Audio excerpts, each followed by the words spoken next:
সালাতে দোয়া কবুল হয়। সালাতে দোয়া কবুলের তিন জায়গা। একটা হচ্ছে তাকবীরে তাহরিমার পরে আমরা সানা পড়ি না, আমরা তো একটা পড়ি। আল্লাহর হাবিব সুন্নাহ এবং নফল নামাজে আরো পড়তেন সানা, ওই দোয়া কবুল হয়। দুই নম্বর জায়গা সালাতে সেজদায় পড়ে দোয়া করলে কবুল হয়। আকরাবু মা ইয়াকুনুল আবদু মির রাব্বিহি ওয়া হুয়া সাজিদ ফাকসিরু ফীহি দুআ। বান্দা যখন সেজদায় লুটিয়ে পড়ে, বান্দা আল্লাহর সবচেয়ে কাছে চলে যায়।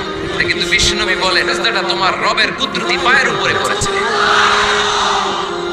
সেজদায় পড়ে দোয়া করে। সালাম ফিরানোর আগে বিশ্বনবী দোয়া করতেন, লা ইউসাল্লিমান্না আহাদুকুম হাত্তা ইয়াতাআওয়াযা মিন আরবা'a। আল্লাহর হাবিব বললেন, চার জিনিস থেকে পানাহ না আছে আমার উম্মত যেন সালাম না ফিরায়। তারা যেন পড়ে, আল্লাহুম্মা ইন্নী আউযু বিকা মিন আযাবিল কবর, আউযু বিকা মিন আযাবি জাহান্নাম, আউযু বিকা মিন ফিতনাতিল মাহইয়া ওয়াল মামাত, আউযু বিকা মিন ফিতনাতিল মাসীহিদ দাজ্জাল।